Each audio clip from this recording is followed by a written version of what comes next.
presentation. If anyone should require operator assistance, please press star 0 on your telephone keypad. As a reminder, this conference is being recorded. It is now my pleasure to introduce Alexa Huerta, Vice President of Investor Relations and Treasurer. Thank you. You may begin. Thank you, Sherry. Good morning, everyone, and welcome to the CSW Industrials Fiscal 2025 Fourth Quarter and Full Year Earnings Call. Joining me today on the call is Joseph Armes, Chairman, Chief Executive Officer, and President of CSW Industrials, and James Perry, Executive Vice President and Chief Financial Officer. We issued our earnings release, updated investor relations presentation, and Form 10-K prior to the market's opening today, all of which are available on the investors portion of our website at www.cswindustrials.com. This call is being webcast, and information on accessing the replay is included in the earnings release. During this call, we will make forward-looking statements. These statements are based on current expectations and assumptions that are subject to various risks and uncertainties.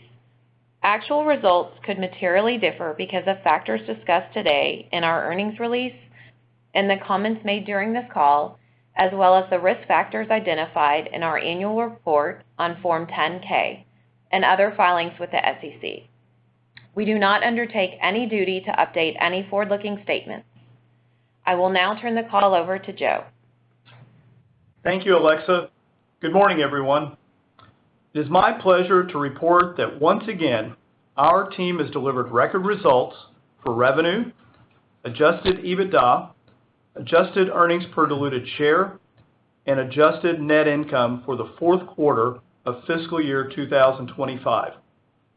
This morning, we reported fiscal fourth quarter revenue of $231 million, as well as fiscal fourth quarter adjusted EBITDA of $60 million, adjusted earnings per diluted share of $2.24, and adjusted net income of $38 million. I'm also proud to note that the team delivered record results for the full fiscal year 2025 for revenue, adjusted EBITDA, adjusted earnings per diluted share, adjusted net income, and cash flow from operations. We reported full year revenue of $878 million, adjusted EBITDA of $228 million, including margin expansion of 70 basis points to 25.9%. Adjusted earnings per diluted share of $8.41, adjusted net income of $137 million, and cash flow from operations of $168 million. Our resilient business segments have focused on our customers and on operational excellence, and as a result, we have outperformed the end markets we serve. James will provide further details of the performance of each of the three business segments for the last quarter of fiscal 2025. During the fiscal fourth quarter, we announced a definitive agreement to acquire Aspen Manufacturing for $313.5 million, and we were pleased to consummate this accretive and synergistic acquisition on May 1, 2025. The Aspen acquisition is the second largest acquisition our company has made, and Aspen will expand our HVACR product offering with the addition of market-leading evaporator coils and air handlers. Before I turn the call over, I'd like to thank our team for delivering solid growth for the fiscal full year 2025. Our impressive results, strong balance sheet, and capital allocation discipline have continued to fuel our success. We will be celebrating our 10-year anniversary as a public company later this year, and in anticipation of this milestone, we announced in late April that the company will be moving to the New York Stock Exchange on June 9th. We believe this strategic move to the world's largest stock exchange will be beneficial to all shareholders and provide additional liquidity. And our team looks forward to joining the other outstanding industrial companies on the NYSE. I also wanted to share a few longer-term metrics that demonstrate the execution and commitment of our dedicated team. Our revenue compound annual growth rate, or CAGR, since the spinoff in October of 2015 is 14.1%. This average annual growth rate for the last 9.5 years has outpaced the markets we serve by a wide margin. Our adjusted EBITDA CAGR over the same period is 16.5%, which denotes that the team has delivered operating leverage on the revenue growth despite our already having industry-leading margins when we went public in 2015. In less than 10 years, we have grown our market cap over 1,000%, and total shareholder return is also over 1,000%. While I am pleased with the results that we have delivered and the value we have created for our shareholders over this past decade, I am equally optimistic as I look forward to what the company can accomplish over the next 10 years.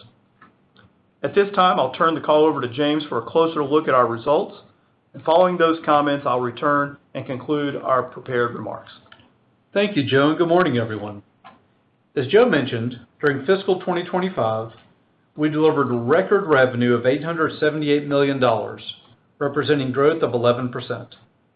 $38 million of the growth was organic, with the remaining $48 million of growth coming from the acquisitions of Dust Free, PSP Products, and PF WaterWorks that we completed since February 2024. Operating leverage on this revenue drove 14% growth in adjusted EBITDA, along with 70 basis points of margin expansion and over 20% growth in adjusted earnings per diluted share. Our consolidated revenue during fiscal fourth quarter of 2025 was a record $231 million, a $20 million or 9% increase when compared to the prior year period. $13.5 million of the revenue growth came from the aforementioned acquisitions. The remaining growth was organic, primarily due to higher volumes and pricing actions in Contractor Solutions, offset somewhat by declines in the other two segments. Consolidated gross profit in the fiscal fourth quarter was $102 million, representing 9% growth over the prior year period. Our gross profit margin remained relatively flat at 44.2%, compared to 44.4% in the prior year period. The slight decrease from the prior year was primarily driven by decreased gross profit margins in both Specialized Reliability Solutions and Engineered Building Solutions, mostly offset by growth in Contractor Solutions. Our consolidated adjusted EBITDA during the fiscal fourth quarter increased by $4 million to a fiscal fourth quarter record of $60 million, which was 7% growth when compared to the prior year period. Our adjusted EBITDA margin declined by 60 basis points to 25.9%, compared to 26.5% in the prior year quarter, as we had additional expenses related to our recently acquired companies, including investments to support their successful integration, as well as inbound increased freight expense.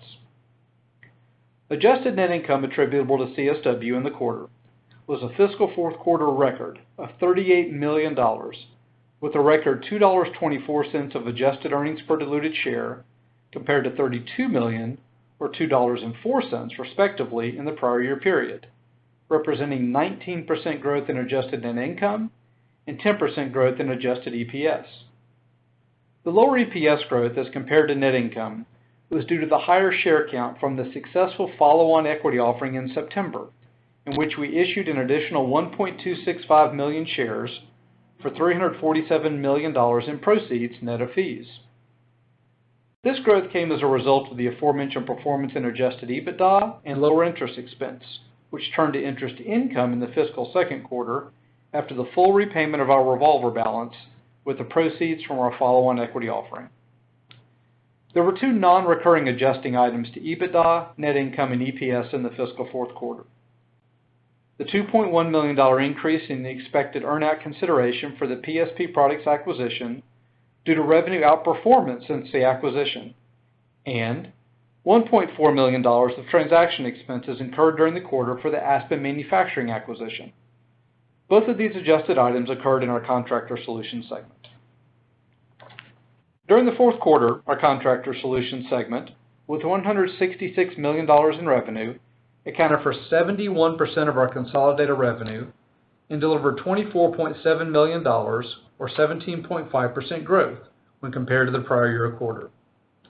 Of the revenue growth in the quarter, $13.5 million, or 9.5%, came from our recent acquisitions, while the remaining $11.2 million, or 8%, was driven by organic volume growth and pricing actions. This solid organic growth is in line with our stated mid to high single-digit growth target in the Contractor Solutions segment. During the quarter, we had growth in the HVACR and electrical end markets. Adjusted EBITDA for the segment was $56 million, or 33.7% of revenue, compared to $47 million, or 33.5% of revenue in the prior year period.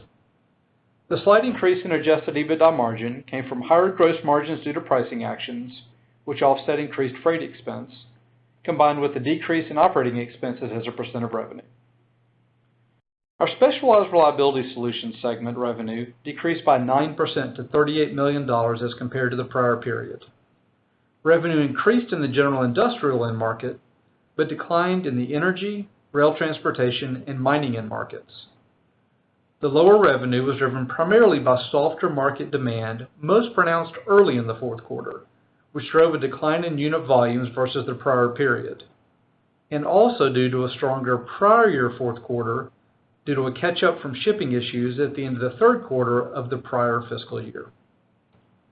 The segment EBITDA of $5.8 million in the fourth quarter represented a decrease of 30% from $8.2 million in the prior year period.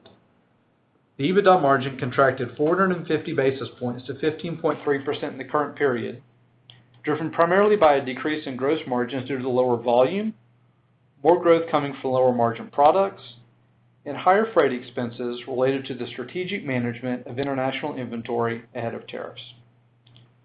Our Engineered Building Solutions segment revenue decreased by 4% to $28.7 million compared to $30.1 million in the prior year period, driven simply by the timing of projects converting to revenue from backlog. I'll note that the prior year period had a large project completed that will not recur this year. Bidding and booking trends remained solid during the fiscal fourth quarter, which was one of the segment's highest booking quarters in our history, and our book-to-bill ratio for the trailing 8 quarters remained at 1-to-1. The backlog increased sequentially during the quarter with projects that will deliver favorable margin mix in future quarters as they convert to revenue. Segment EBITDA was 33% lower than the prior year period at $4.2 million, or a 14.5% EBITDA margin, compared to $6.2 million and 20.5% in the prior year period. The contraction in EBITDA margin in the current period was primarily due to a $1.2 million gain in the prior year period on the sale of an operating property that did not recur, which reduced gross margin during the current reporting period, as well as operating expenses as a higher percentage of revenue. Transitioning to our strong balance sheet and cash flow, we ended our fiscal fourth quarter 2025 with $226 million of cash and reported cash flow from operations of $27 million in the quarter, up 22% compared to $22 million in the same quarter last year, driven by increased net income. For the full fiscal year 2025, the company had a record cash flow from operations of $168 million, or 2% growth, compared to $164 million in the prior fiscal year. Our free cash flow, defined as cash flow from operations minus capital expenditures, was $22.8 million in the fiscal fourth quarter, as compared to $17.5 million in the same period a year ago. This resulted in free cash flow per share of $1.35 in the fiscal fourth quarter, as compared to $1.12 in the same period a year ago, which was even more impressive when considering the additional shares included in this year's quarter from the follow-on equity offering. Our free cash flow for the full fiscal year was $152.1 million, as compared to $147.8 million in the prior fiscal year. That resulted in free cash flow per share of $9.32 for fiscal 2025, as compared to $9.48 in the prior fiscal year. The reduction in free cash flow per share on the higher free cash flow was due to the additional shares from the follow-on equity offering. As discussed last quarter, we repaid all of our borrowings under the revolver in September of 2024, utilizing the cash received from our follow-on equity offering. As a result, the company was able to eliminate most of our interest expense and invest the net proceeds from the follow-on equity offering in money market accounts to generate interest income. As Joe mentioned, in the fiscal fourth quarter, we announced a definitive agreement to acquire Aspen Manufacturing for $313.5 million. We completed the acquisition subsequent to year-end on May 1st, 2025. We used most of our cash on hand at that time and borrowed $135 million from our revolving credit facility to fund the transaction. I would also like to highlight that, subsequent to the end of fiscal 2025, the company renewed, extended, and upsized our revolving credit facility to $700 million earlier this month. The renewal of our revolver provides us with access to additional capital, allowing us to be nimble and opportunistic on growth opportunities. We are grateful to our banking partners for their support. Our effective tax rate for the fiscal fourth quarter was 24.6% on a GAAP basis and 24.7% when adjusted. As mentioned in this morning's earnings release, as we look into fiscal 2026, we anticipate delivering full-year growth in revenue and adjusted EBITDA for each segment, as well as consolidated EPS growth and even stronger growth in operating cash flow than in fiscal year 2025. We expect Aspen's fiscal 2026 revenue to grow in the high single to low double digits off their trailing 12-month revenue of $125 million through our fiscal 2025 year-end. Note that Aspen's quarterly revenue sequencing is weighted more heavily to our first and second fiscal quarters due to the nature of their products. As such, we expect that Contractor Solutions' go-forward quarterly revenue seasonality will be more pronounced than we've experienced in the past. We expect Aspen's EBITDA margin to be approximately 24% for the full fiscal year 2026 as we begin our work to improve the Aspen margins over time. The Aspen margin will vary from this full-year level from quarter to quarter due to the seasonality of the business. As a reminder, Aspen will only be included in our results for 11 months during fiscal year 2026 and 2 months in our fiscal first quarter due to the May 1st acquisition date. As I previously mentioned, the company borrowed $135 million from our revolving line of credit and used the remainder of our cash on hand from the follow-on equity offering to fund the Aspen acquisition on May 1st, so we are no longer forecasting quarterly net interest income. Beginning in May, the company will begin incurring interest expense on our revolver borrowings. We anticipate paying off our current borrowings outstanding by the end of fiscal year 2026 if the company does not have further acquisitions throughout fiscal year 2026. Note that we continue to actively seek acquisitions, but do not include that in our forecast. With that context, we currently anticipate approximately $5.3 million in net interest expense for the full year, with the second fiscal quarter being the highest level. Our amortization of intangible assets will increase significantly over the prior year due to our acquisitions, most prominently from the Aspen acquisition. We currently expect that the Aspen acquisition will add approximately $9.5 million of amortization expense in fiscal year 2026. This is a preliminary internal estimate and will be finalized during the fiscal year. In our first quarter 10-Q, we will provide the initial results of our purchase price allocation. Note that this forward-looking outlook was included in the quarterly investor presentation that we posted to our website this morning. We expect Contractor Solutions' overall adjusted EBITDA margin for the full fiscal year 2026 to be in the low 30s versus the recent margins closer to the mid-30s as we layer in our acquisitions and the expected impact of tariffs. We are anticipating an overall cost of goods sold impact from increased tariffs, and we will update you each quarter as warranted on this highly fluid situation. We have taken broad-based action on pricing for our Contractor Solutions products to offset the new tariffs. Our approach, as always, is to prioritize protecting margin dollars, and we know that this approach can result in some margin compression. And we continue to make strategic changes to our global supply chain to minimize the impact of tariffs and other potential disruptions. We also remain highly focused on cost discipline across the company, especially in the current economic environment.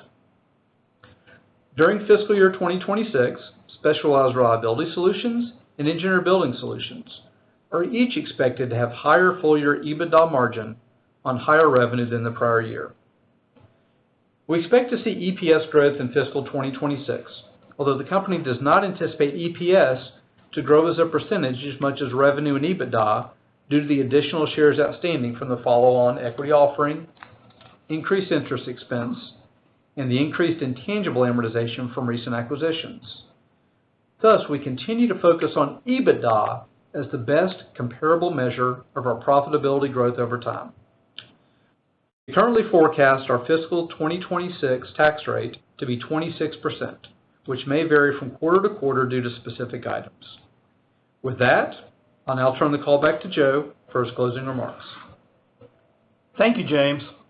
To summarize, during the fiscal fourth quarter of 2025, we posted record quarterly results for revenue, adjusted EBITDA, adjusted earnings per share, and adjusted net income. Our impressive 9% plus revenue growth included both inorganic growth from our recent acquisitions and strong organic volume growth in Contractor Solutions.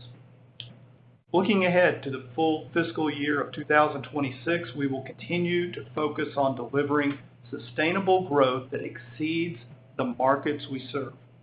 We will continue to identify and pursue accretive acquisitions of innovative companies and products that are synergistic to our existing portfolio. I would like to take a moment to welcome the most recent group of employees to join the CSW family in connection with our acquisition of Aspen Manufacturing.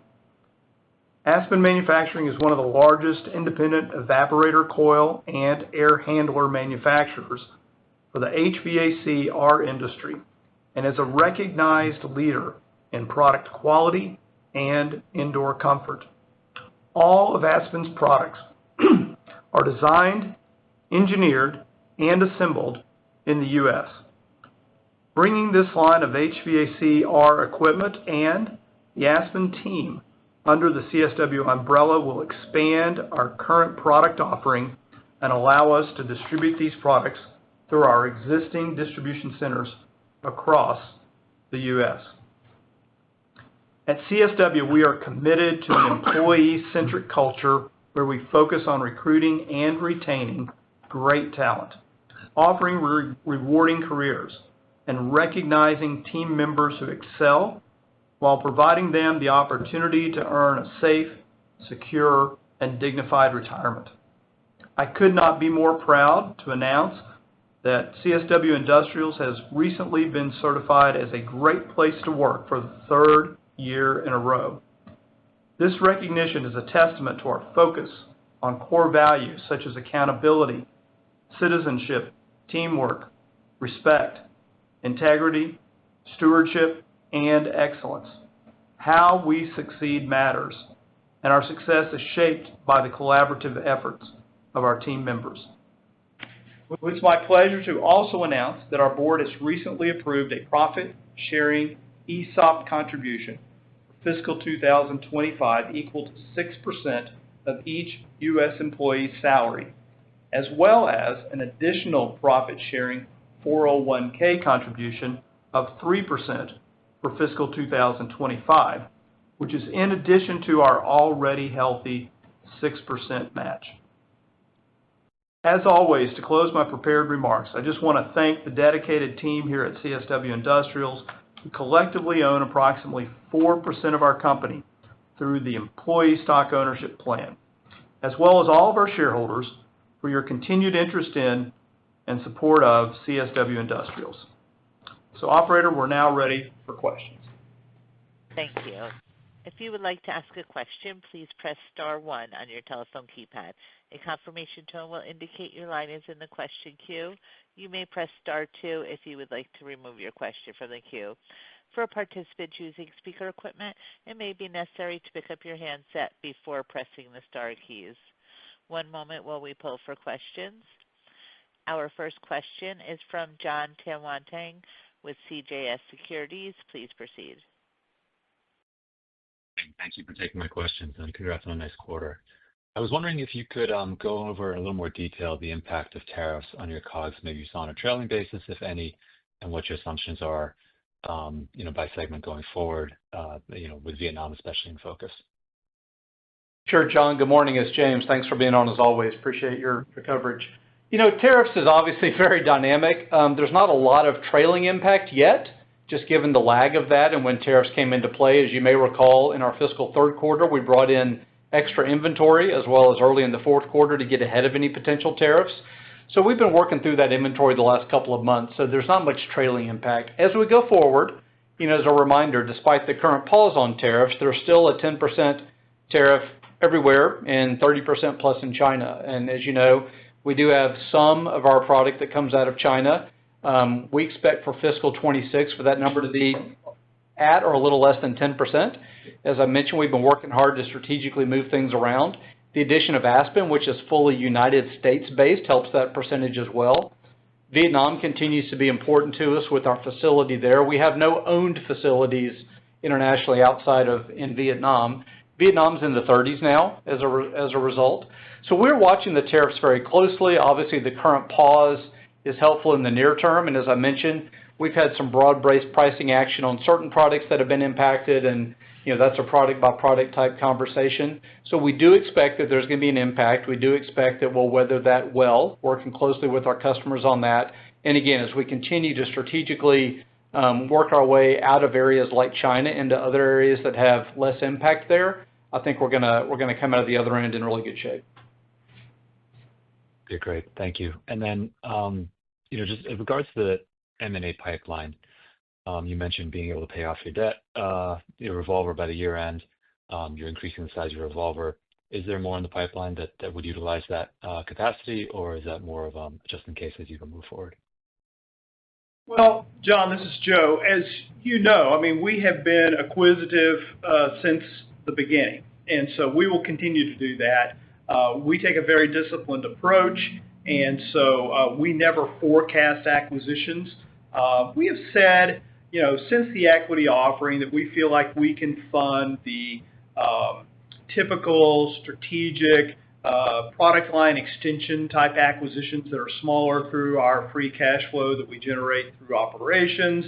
The revolving line of credit is available for chunkier, sizable acquisitions like Aspen Manufacturing that we just closed and like TrueAir that we did several years ago. So the revolver is there so that we can be opportunistic, and we think that the target list for acquisitions is very, very robust and strong, and there's still a lot of consolidation and a lot of innovation that we can acquire over the next few years. I would say that there seems to be a bit of a sorting out, and as we sit here today, we would likely wait for some of the uncertainty to settle down before we did anything with international manufacturing. But domestic manufacturing, like the Aspen Manufacturing acquisition, would still be very, very actionable in the short term. Got it. Thank you. And then just one last question on Aspen. Do you believe that to be accretive to your margins over the longer term? What's the upside there as you bring it into your distribution and try to do your product improvements on the business? Yeah, John, I think, given where the margins are now at 24%, I think accretion to the consolidated margin is a goal of ours in the kind of near to midterm. We're a couple points from that. Accretive to the Contractor Solutions margins in the 30s, that's a stronger bar, a higher bar to get over. Given the nature of that product being more in the equipment space and the accessory space, the margins just aren't quite as opportunistic there. But we do think there's a good path to see accretion in the near term to the consolidated margin.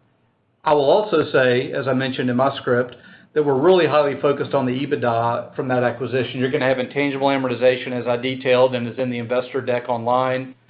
You've got interest expense for a little while, those kind of things. But from an EBITDA accretion perspective, it's accretive day one from a dollars perspective. But the margins on consolidated, we think we will get there in the kind of near to midterm. Got it. Thank you. Thanks, John. Our next question is from Susan Maklari with Goldman Sachs. Please proceed. Thank you. Good morning, everyone. Good morning, Susan. Good morning. My first question is, I just want to follow up on the answers that you gave to the prior question with the 10% or less that'll come from China in fiscal 26. Is that as a percent of the COGS or as a percent of the portfolio sales? How should we think about what that number is exactly referring to? Sure, Susan. Thanks for asking. This is James. That's on COGS, and that is specific to Contractor Solutions. The other two segments, which last quarter were less than 30%, and it'll be even less now with Aspen coming in, have virtually nothing that comes from overseas. A little bit here and there, but I'm referring to Contractor Solutions cost of goods sold for fiscal 26. Okay. All right. That's helpful. And then just following up on the pricing, can you give us some sense about how we should think about the magnitude and perhaps the timing of those prices, that pricing action coming through, and the implications that we could see to the margins as we move through fiscal 2026? Yeah, we're still working through some of that. As you recall, in Contractor Solutions, we had a price increase January 1st. With the increased freight expenses from last year. So that's been in effect, all through the fiscal fourth quarter and now into the fiscal first quarter of 2026. The price increase that I mentioned earlier, kind of broad-based, and it's targeted by specific products based on their country of origin, certain customers, those kind of things. That's something that'll take place likely during this quarter. We've worked through that with our customers. Obviously, that's very dynamic with all the changes that we see. So in terms of margin impact, you're starting to see the tariff costs come through, but we think we're matching that up pretty well with pricing as we need to as we go through this quarter and through the fiscal year. Okay, that's helpful. And then one last question. As you think about the setup into the busy spring and summer season, how are you thinking about the inventory on the ground? Are you seeing that your customers and the contractors have started to kind of focus perhaps more on some of these products as they've moved past some of the changes in the regulations on the refrigeration side? And did you see any pull forward or any actions in response to the tariffs that have been announced by your customers or in turn, in the field?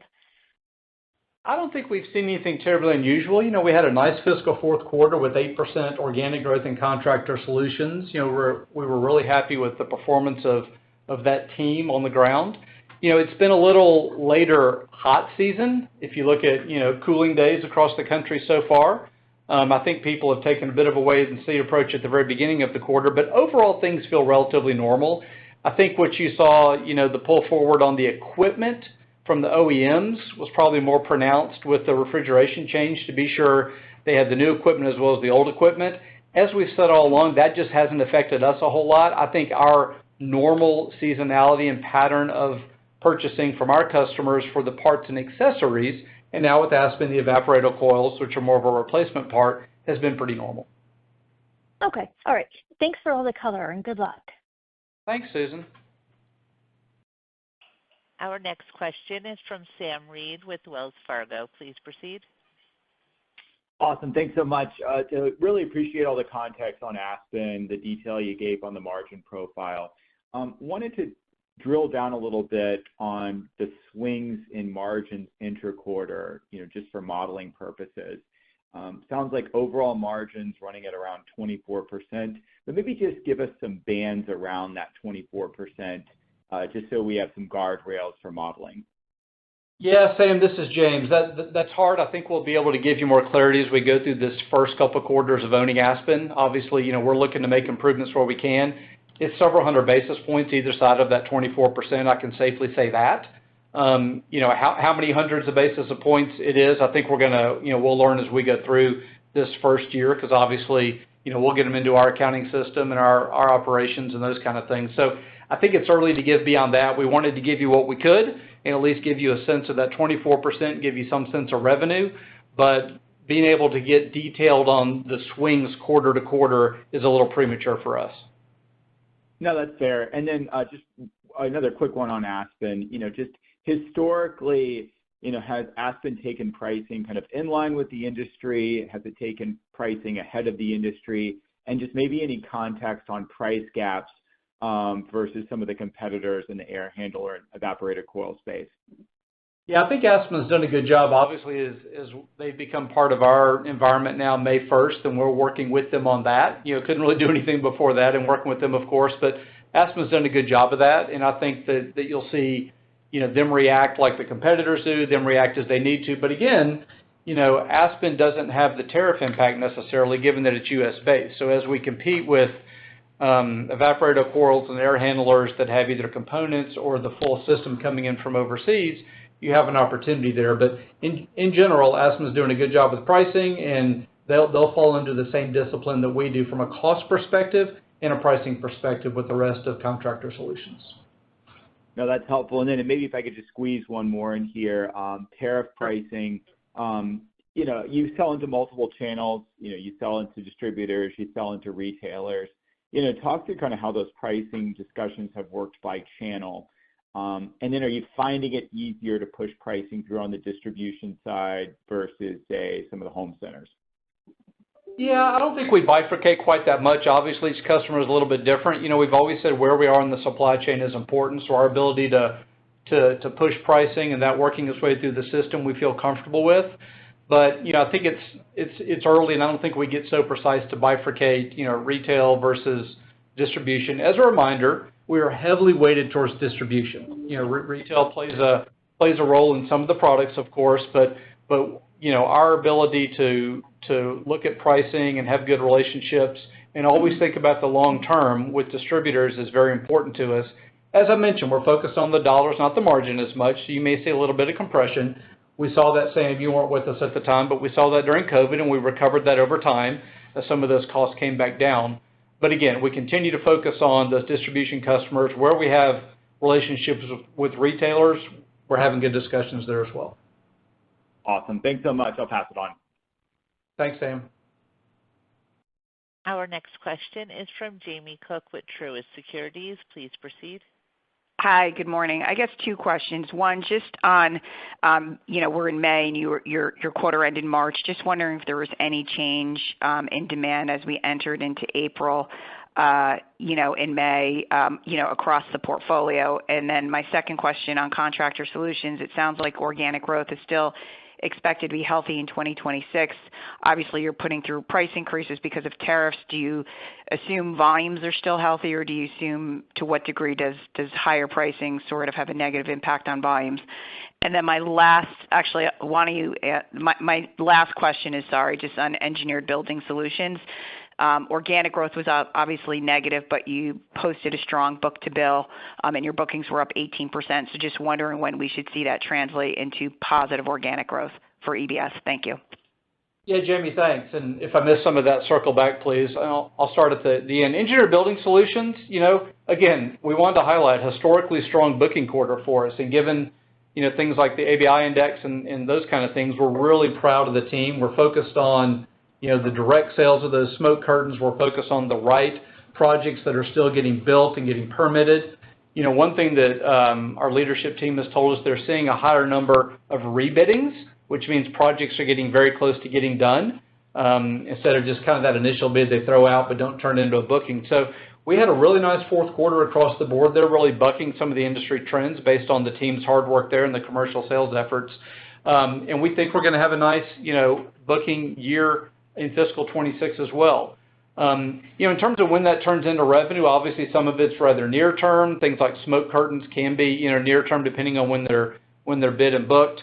Some of those are 18 to 24 months out. But we do expect good top line growth as well as EBITDA and margin growth at EBS.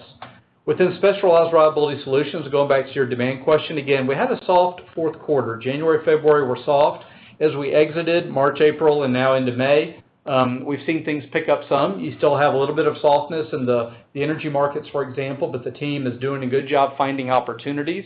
So I think that they're back to a nice order booking level. and a nice sales level. And again, we expect revenue and EBITDA with margin growth in that segment as well.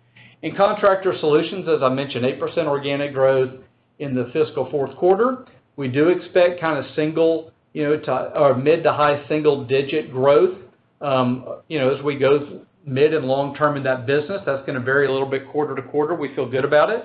As I mentioned to one of the earlier questions, Jamie, it's been a slow, hot season so far, but the group is still doing a great job of getting our product in customers' hands so they have what they need as soon as it heats up. We do a great job of getting things out very near term. Obviously, the fact that some of it comes from overseas, we have to plan accordingly, so we strategically place the right inventory. So we feel good about the organic growth prospects there as well. And I'll mention, on top of introducing new products through the acquisitions we have, product innovation with those acquisitions, and we will always include as part of our organic growth expectations, market share growth. The team is highly focused on continuing to offer more and more of the Contractor Solutions products to our customers, and the more products we can offer our distribution customers, the more they want to do business with us. We make it easy to do business with technology, with shipments, with invoicing, one point of contact, so we're picking up share as we continue to add products. Thank you. Hopefully I covered it all, Jamie. Yes, you did. Thank you. Thanks. As a reminder, to star one on your telephone keypad if you would like to ask a question. Our next question is from Andrew Kaplowitz with Citigroup. Please proceed. Hi, good morning. This is Natalia Bach on behalf of Andy Kaplowitz. Hi, Natalia. Hi, Natalia. First question I want to ask, just in engineering or engineered building solutions, last quarter you reiterated a 20% EBITDA margin target in the intermediate term. So as backlog quality improves, what's the timeline to approach that goal? Are there any key hurdles like cost, scale, or pricing you need to overcome to get there? Yeah, Natalia, great question. We still target that as the midterm hurdle. Whether we're there each and every quarter, that'll bounce around as it has. The only thing I would say that's a little in the face of that is there's a minimal tariff impact there as they do import some products, motors, for example, those kind of things. We've seen a little cost, and it's a little harder to get pricing through that business because you bid projects, so we're working on that. Obviously, a little tariff relief is helpful, so we're going to bring in all the products we can at a little bit lower tariff than we thought we might have. But 20% is still the intermediate term hurdle. Are we there for the full year fiscal 26? Probably a little early to say that necessarily, but we're approaching it here as we go through quarter to quarter, yes.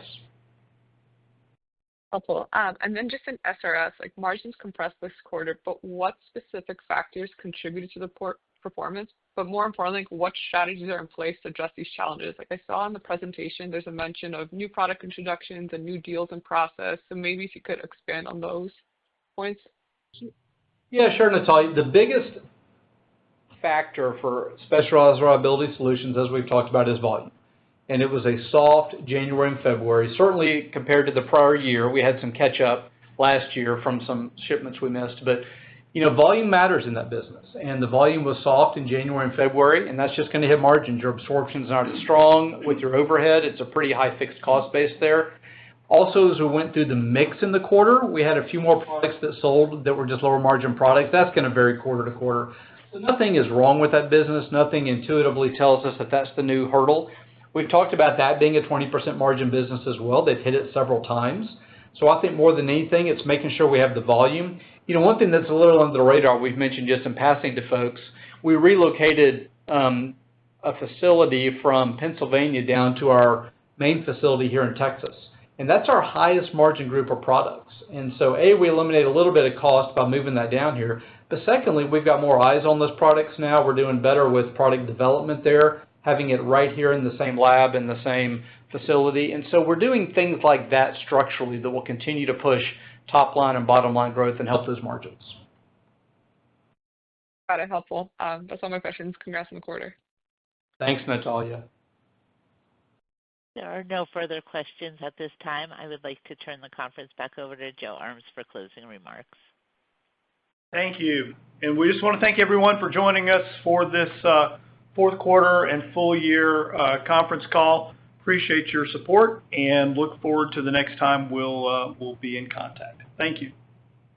Thank you. This will conclude today's conference. You may disconnect your lines at this time, and thank you for your participation.